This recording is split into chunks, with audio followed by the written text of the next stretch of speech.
একদিকে যখন ওমানের মাস্কাট শহরে বৈঠক চলছে, অন্যদিকে ইসরায়েল আমেরিকাকে সুকৌশলে গুটি সাজানোর পরিকল্পনা দিচ্ছে। যদিও দি নিউ ইয়র্ক পেপার ফলাও করে লিখেছে ইরান সমস্ত দাবি দাবা মেনে নিয়েছে, কিন্তু ইরান কোনো দাবি দাবা মানেনি। ওরা একটা জায়গাতেই আলোচনা করতে চায়, সেটা হচ্ছে পারমাণবিক শক্তি আমরা আবিষ্কার বা পরীক্ষা নিরীক্ষা এগুলো করবো না, শুধুমাত্র একটা জায়গাতে। বাকি মিসাইল বা অন্যান্য দূরত্ব মেনটেন্স করা যে ক্ষেপণাস্ত্র সেগুলো আবিষ্কার করা, অথবা হিজবুল্লাহর মতো যে জঙ্গি সংগঠন তাদেরকে নাকি ইরান মিসাইল সরবরাহ করে ইত্যাদি প্রসঙ্গে কোনো প্রকারে, অথবা হরমুজ প্রণালী দিয়ে তেল কোন দেশকে কতটুকু দিতে হবে, কোনো বিষয়ে আলোচনা হয়নি, কোনো বিষয়ে ইরান মুখ খোলেনি। আর এই মুখ খোলেনি বলেই ইসরায়েল সুকৌশলে তার যে প্ল্যান ইরানের উপরে আঘাত করা, সেই আঘাত করার জন্য প্রস্তুতি নেওয়ার কৌশল নিয়েছে। কীভাবে কৌশল নিয়েছে দেখুন। আপনারা দীর্ঘদিন দেখছেন কীভাবে ইরানের উপরে প্রায় 40-42 বছর ধরে বিভিন্ন ধরনের স্যাংশন লাগিয়ে শুল্ক আরোপ করে ইরানের অর্থনৈতিক অবস্থা ভঙ্গুর করে দিয়েছে। ভাঙতে পারেনি ইরানের প্রতিরক্ষা বাহিনী, সেনাবাহিনী, ইরানের মনোবল, ইরানের যে শক্তি, সেই শক্তিকে ক্ষয় করার জন্য বিভিন্ন যে কৌশল নিয়েছিল আমেরিকা তথা ইসরায়েল, ইরানের মধ্যে সেই মনের যে শক্তি, সেই শক্তি এখনও পর্যন্ত অটুট। তারা কোনো রকমভাবে এই জায়গায় অন্ততপক্ষে তাদের দেশের সার্বভৌমত্ব রক্ষার জন্য যত কিছু প্রয়োজন আছে সেগুলো করার জন্য সব সময়কার জন্য প্রস্তুত। এখানে কোনো সময় আমেরিকা বা ইসরায়েলের কাছে মাথা নোয়ানোর প্রয়োজনীয়তা নেই। এখন প্রশ্ন করবেন যে এই পৃথিবীতে প্রায় 57টি মুসলিম কান্ট্রি আছে, ইরান কেন আমেরিকা বা ইসরায়েলের সঙ্গে একা লড়াই করছে? তাহলে অ্যাকচুয়ালি তো হিসাব করে দেখতে গেলে ইরানেরই তো দোষ। ইরানের দোষ নয়। এখানে 57টি দেশ যেগুলো মুসলিম দেশ আছে, প্রত্যক্ষ বা পরোক্ষভাবে তারা আমেরিকার কাছে বিক্রি হয়ে আছে। সেটা সৌদি আরবের মতো কোটিপতি ধনীপতি দেশ হতে পারে, আরব আমিরাত হতে পারে, এই ধরনের দেশগুলো হতে পারে পারমাণবিক শক্তিধর পাকিস্তান। তারা ইতিমধ্যে বিক্রি হয়ে আছে আমেরিকার কাছে, আমেরিকার ডলারের কাছে। না হলে আজকে দেখুন প্রায় 57টি মুসলিম কান্ট্রি আছে, ইসরায়েল একটি ইহুদি দেশ, অর্থাৎ একটা দেশের জনসংখ্যা মাত্র এত সামথিং, প্রায় 1 কোটির কাছে। তাহলে সেই জায়গায় থেকে এখনো পর্যন্ত কোনো রকমে ইসরায়েলকে দফারফা করতে পারেনি। গাজার সঙ্গে দীর্ঘদিন যুদ্ধ চালিয়েছে, গাজার আপামর জনসাধারণকে নির্মমভাবে শিশু নারী থেকে শুরু করে তাদেরকে হত্যা করেছে। এর প্রতিবাদে না মিশর, না সৌদি আরব, না আরব আমিরাত বা পাকিস্তান বা বাংলাদেশ বা কেউ, কোনো দেশ, এই পৃথিবীতে 57টি মুসলিম দেশ আছে, একমাত্র ইরান মাথা উঁচু করে এই ইসরায়েলের বিরুদ্ধে লড়াই করছে। এবং আপনারা দেখেছেন কিভাবে ঘাত প্রত্যাঘাত দিয়ে এক মুহূর্ত পিছুপা হয়নি এই ইরান। ইরানে যখন কূটনৈতিক টেবিলে আলোচনা চলছে ওমানের শহরে, তখন আমেরিকা গুটি সাজানোর জন্য বলছে যে যত দ্রুত সম্ভব তোমাদের, অর্থাৎ বিদেশি যে সমস্ত নাগরিক ইরানে অবস্থান করছে তাদেরকে নিরাপদ আশ্রয়ে নেওয়ার ঘোষণা করেছে। স্বাভাবিকভাবে একটা প্রশ্ন, আমি গত এর আগে যে এপিসোডটা বানাচ্ছিলাম সেটাতেও এই কথাটা বলেছিলাম যে ইরানে দীর্ঘ 40 বছর ধরে স্যাংশন লাগিয়ে রেখেছে, নিশ্চয়ই আমেরিকান বা ইসরায়েল নাগরিক ইরানে অবস্থান করছে না, তাহলে কাদের উদ্দেশ্যে বলছে? তাহলে কি পক্ষান্তরে আমেরিকার যে সেনাবাহিনী আছে তাদেরকে ডিকোড করে বলে দিচ্ছে যে তোমরা রেডি হও? কিন্তু ইরানের যে নতুন একটা মিসাইল সামনে নিয়ে এসেছে, সেই খাইবার, অর্থাৎ দুর্গ ধ্বংসকারী বাংকার ব্লাস্টার, সেটাও রেডি করে রেখেছে। অর্থাৎ যুদ্ধ কি তাহলে আসন্ন? এই পরিস্থিতিতে আমরা বিভিন্ন ধরনের গণমাধ্যমগুলোতে তার নিজের দেশের গুণগান করছে, নিজের দেশের পক্ষে কথা বলছে, কিন্তু মানুষের পক্ষে কথা বলছে কে? যুদ্ধ অবধারিত যদি হয়, যুদ্ধ যদি লেগেই যায়, তাহলে এত নাটক কেন? টেবিল বৈঠকে বসা, তারপরে নিরাপদ দূরত্বে আব্রাহাম লিঙ্কনকে সরিয়ে রাখা, এই যে নাটক চলছে দীর্ঘদিন ধরে, তাহলে যুদ্ধ অবধারিত, যুদ্ধের আগে রণকৌশল সাজিয়ে নেওয়ার জন্য যে সময়, সেই সময়টা নিচ্ছে। আমরা কি ধরেই নিতে পারি আগামী 1 থেকে 1.5 মাসের মধ্যেই, অর্থাৎ খুব দেরি হলে হয়তো বা মার্চ মাসের মধ্যেই যুদ্ধ অবধারিত? ইরান কি শেষ পর্যন্ত যুদ্ধে জড়িয়ে যাবে? ইরান কিন্তু প্রস্তুত আছে, বলেছে তোমরা যদি আলোচনার মধ্যে সমাধান করতে চাও তার জন্য রেডি আছে, আর যদি বলো যুদ্ধে, আমরা যুদ্ধের জন্য প্রস্তুত আছি। লাভ ক্ষতির হিসাব করতে গেলে, এখানে দেখতে গেলে ইসরায়েল কেন যুদ্ধ চাইছে? ইসরায়েল কোনোভাবেই চাইছে না ইরান টিকে থাকুক, ইরানকে যেন তেন প্রকারে ধ্বংস করতে চাইছে। ইসরায়েল সরাসরি পারছে না, কেননা ইসরায়েল সরাসরি না যুদ্ধে জড়ালেও সর্বপ্রথম আঘাত কিন্তু ওই ইসরায়েলের মাটিতেই পড়বে, সেটা ইরানের সর্বোচ্চ ধর্মীয় নেতা খামেনি কিন্তু বলে দিয়েছে। তাই এত সতর্ক থেকে, দূর থেকে যতই ডিরেকশন দিয়ে নিজের গা বাঁচানোর চেষ্টা করুক না কেন ইসরায়েল, আঘাত থেকে ইসরায়েল কোনোভাবেই পিছিয়ে যেতে পারবে না।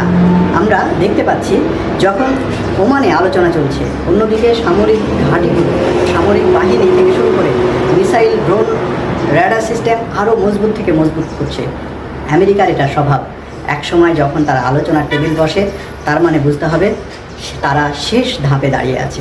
আলোচনায় যদি তাদের মন মতো যদি আলোচ্য বিষয় না হয়, বা তাদের মনের ইচ্ছে মতো যদি ইরানকে চাপিয়ে না দিতে পারে, আর ইরান যদি না মেনে নেয়, তাহলে আমেরিকা গুটি সাজানোর কাজ এই মুহূর্তে শুরু করে দিয়েছে বলেই ধরে নিতে হবে।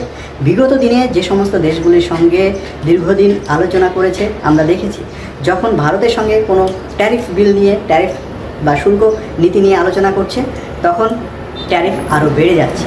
অর্থাৎ তাকে চাপিয়ে দেওয়া হচ্ছে যে তোমার যে বিষয়গুলো মানছো না। অর্থাৎ দীর্ঘদিন ভারত রাশিয়ার সঙ্গে তেল কিনছে, অর্থাৎ তেল যদি না কেনো তাহলে ট্যারিফ কমে যাবে।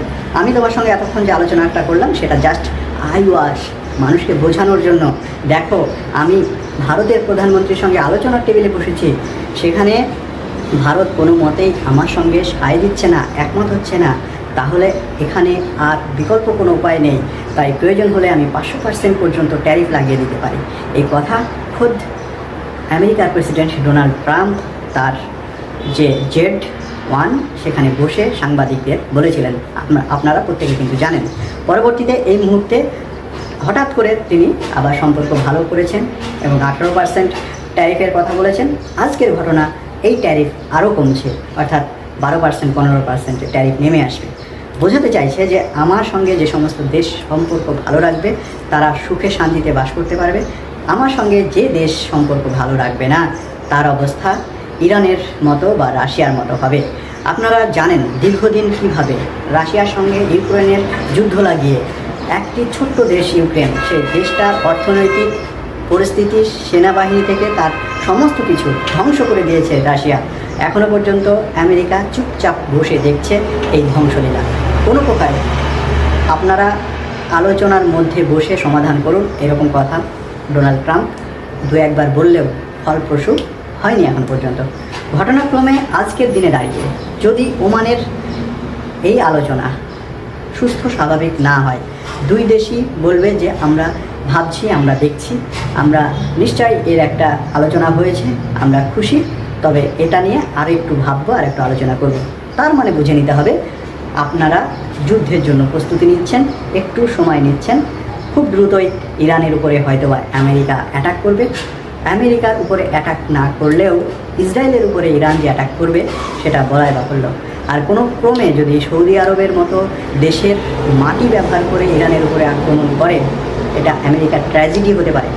আমেরিকা জোর করে কোনো দেশকে জড়িয়ে দিতে পারে যে দেখো আমি একা নই, তোমাকে এত সাপোর্ট করছি। অর্থাৎ এতদিন ধরে সৌদি আরবকে সব রকম সহযোগিতা করেছে আমেরিকা, সেখানে যদি আমাকে সহযোগিতা না করো, ইসরায়েলকে সহযোগিতা না করো, তাহলে অবস্থা এইরকমই হবে, বা আমরা জোর করে তোমাদের মাটি ব্যবহার করব। যদি জোর করে আমেরিকা সৌদি আরবের মাটি ব্যবহার করে, তাহলে সৌদি আরবের রিয়াদে যদি একটা মিসাইল ছুড়ে দেয় ইরান, ভবিষ্যতে সৌদি আরব অটোমেটিক্যালি জড়িয়ে যাবে যুদ্ধে। আর আমেরিকা খুব সুকৌশলে কূটনৈতিক দিক থেকে চাইছে কোনো মুসলিম দেশ ইরানের সঙ্গে সরাসরি সংঘাতে লেগে যাক, এবং 57টি যে মুসলিম কান্ট্রি আছে পৃথিবীতে, এই 57টি দেশ বিভিন্ন ভাগে বিভক্ত হয়ে গিয়ে ইরানকে ও আরও একটি পারপাসে পিছিয়ে দেওয়া, আর একটি দিক থেকে তাকে কোণঠাসা করে দেওয়া, যার ফলে ইরান অন্য একটা মুসলিম দেশের সঙ্গে যুদ্ধে জড়িয়ে যাবে, ইসরায়েল মাঝ থেকে কিছুটা সেফ, কিছুটা বেঁচে ফিরবে। এও একটা কৌশল হতে পারে আমরা মনে করছি। এই মনে করা আর ঘটনাটা ঘটতেও পারে। এটা হচ্ছে আমাদের পূর্বে আমরা কিন্তু অ্যানালাইসিস করে যতটুকু পাচ্ছি সেটা বলছি, আমরা ভবিষ্যৎবাণী করছি না। হতে পারে এরকমটা করতে পারে আমেরিকার চরিত্র বিগত দিনে যেগুলো করে এসেছে তার উপরে আমরা মোটামুটি যে অ্যানালাইসিসটুকু পাচ্ছি সেটা আপনাদের সামনে তুলে ধরছি। ইরান আরও একটি করতে পারে, সেটা হচ্ছে ইরান দীর্ঘদিন আপনারা জানেন বিভিন্ন জঙ্গি সংগঠনগুলোকে তথাকথিত হিজবুল্লাহ হিতুর মতো সংগঠনগুলোকে তারা মিসাইল থেকে শুরু করে সমস্ত কিছু দিয়েছে। আজকের দিনে দাঁড়িয়ে সেই সমস্ত সংগঠনগুলো সরাসরি আইআরজিসির সঙ্গে যুক্ত হয়ে ইসরায়েলের এগেনস্টে যুদ্ধ করতে পারে। কেননা ইসরায়েল হচ্ছে তারা অর্থাৎ হিজবুল্লাহ সবচাইতে চরমতম শত্রু। দীর্ঘদিন যেভাবে গাজাকে নির্মমভাবে ধ্বংস করেছে, সাধারণ মানুষকে, সাধারণ মহিলাকে, শিশুকে কাউকে বাদ দেয়নি এই ইহুদিবাদীরা, সেই জায়গা থেকে এরা অর্থাৎ হিজবুল্লাহর মতো সংগঠন সরাসরি যুদ্ধে জড়িয়ে যাবে বলে মনে হচ্ছে। হরমুজ প্রণালীটাও একটা বিরাট গুরুত্বপূর্ণ বিষয়। হরমুজ প্রণালীর দখলদারি নেওয়ার জন্যই অ্যাকচুয়ালি সবচাইতে বেশি এই যুদ্ধ খেলা।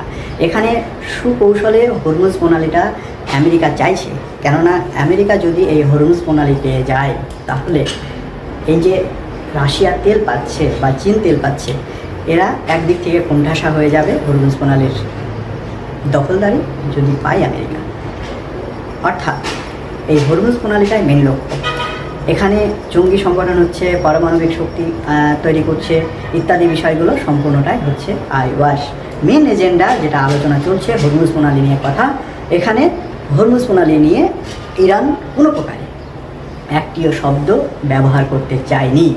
আর এই বিষয়কে কেন্দ্র করেই আমেরিকা হয়তোবা মেবি আমরা অনুসন্ধান করে যেটা বলতে পারছি, মেবি অ্যাটাক করে বসতে পারে, যাতে হরমুজ প্রণালীর পরিস্থিতি খারাপ করে দেওয়া যায়, বিশ্বের তেলের একটা অস্থিরতা নিয়ে আসা যায়। যেভাবে বিশ্বে স্বর্ণের বাজারে অস্থিরতা নিয়ে এসেছে, আজকে যদি তেলের বাজারে অস্থিরতা নিয়ে আসতে পারে তাহলে তার অনেকটা যে কূটনৈতিক দিক থেকে সফল বলে মনে করবে আমেরিকা বা ইসরায়েলের প্রেসিডেন্ট। আমরা এই মুহূর্তে দাঁড়িয়ে শেষ আপডেট আপনাদের সামনে যেটা দিতে চাই সেটা হচ্ছে ওমানের মাস্কাটে দুজনের যে বৈঠক, দুই দেশের মধ্যে যে বৈঠক, সেই দুই দেশের বৈঠক খুব হাসি মুখে হচ্ছে। কিন্তু বৈঠক শেষে যখন দুই দেশ দুই দিকে যাবে তখন তাদের আলোচনা সাপেক্ষে যে সিদ্ধান্ত সেটাই হবে সবচাইতে গুরুত্বপূর্ণ বিষয়, গুরুত্বপূর্ণ একটি ট্র্যাজেডি। কেননা এই মুহূর্তে যে আলোচনাগুলো চলছে সেই আলোচনাগুলো সবটাই ঐচ্ছিক, সবটাই দেখছি, ভাবছি, করব, আলোচনা ইত্যাদির মধ্যেই সীমাবদ্ধ আছে। অতএব যারা মনে করছেন যে ওমানে বসেছে আলোচনায় মানে সমাধান হয়ে গেল, এটা সমাধান তো সবাই চায়, আমিও চাই, আপনিও চান, তাই আমাদের মনে হচ্ছে যেন সমাধান হয়ে গেলে ভালো হয়, যুদ্ধ না হলে ভালো হয়। প্রত্যেকটা সাধারণ নাগরিক চাই যে যুদ্ধ নয়, শান্তি চাই। কেননা আমরা এই পৃথিবীতে দেখেছি প্রথম বিশ্বযুদ্ধ, আমরা ভয়াবহতা দেখেছি দ্বিতীয় বিশ্বযুদ্ধ, তৃতীয় বিশ্বযুদ্ধ যদি শুরু হয় তাহলে এই পৃথিবীর মানচিত্রের যে ক্ষতবিক্ষত অংশের সৃষ্টি হবে এটা আমরা কেউ দেখতে চাই না। বলা বাহুল্য খুব দ্রুতই এই যে মাস্কাটে আলোচনা চলছে সেই আলোচনার একটি পজিটিভ দিক যদি না হয়, নেগেটিভ দিক যদি হয়, তাহলে আমরা হয়তোবা ইরানের উপরে চাপ আরও বেশি দেবে। ইরান বেঁচে ফেরার জন্য তারা হয়তোবা পাল্টা আঘাতে রাশিয়া চীন যদি জড়িয়ে যায়, আর আমেরিকার কৌশল যদি হয় কোনো মধ্যপ্রাচ্যের 2-4টে দেশ এই যুদ্ধের সঙ্গে নামিয়ে দেওয়ার জন্য সেই দেশের মাটি ব্যবহার করে অ্যাটাক করা, তাহলে তো একদম জমে ক্ষীর। আমরা সবাই 2-4 দিন, 5 দিন বা 10 দিন, খুব বেশি হলে 1 থেকে 1.5 মাসের মধ্যেই হয়তোবা ব্রেকিং নিউজ করতে হবে যে সৌদি আরবের মাটি ব্যবহার করে ইরানকে আক্রমণ। তাহলে কি দীর্ঘদিন সৌদি আরব মিথ্যা কথা বলে এসেছে যে আমাদের মাটি বা জলপথ, আকাশপথ কোনোটাই ব্যবহার করতে দেবো না? সাধারণ মানুষ দিশাহারা হয়ে যাবে, তারা প্রশ্ন ছুড়ে দেবে, আর মাঝখান থেকে ইসরায়েল ইরানকে একদম লুটে পুটে শেষ করে দেওয়ার চক্রান্ত যে চালিয়ে যাচ্ছে সেটা কতটা হাসিল হয় সেটা সময়ই শেষ কথা বলবে। তবে ইরানের কপালে যে কাফন বেঁধে নেমেছে সেটা আবারও মনে করিয়ে দিচ্ছি প্রিয় দর্শক আপনাদেরকে। অতএব ইরান যে 1 ইঞ্চি মাটিও বিনা যুদ্ধে ছেড়ে দেবে না সেটা বলাই বাহুল্য।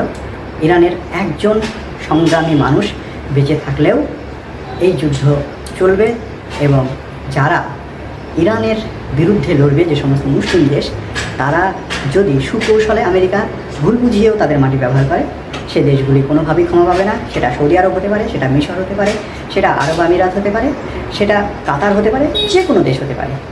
অতএব গুরুত্বপূর্ণ যে পরিস্থিতি আসছে সেটা আমরা সবসময় চোখ রাখবো, নজরে রাখছি, সবসময় আপনাদেরকে আপডেট তুলে ধরবো।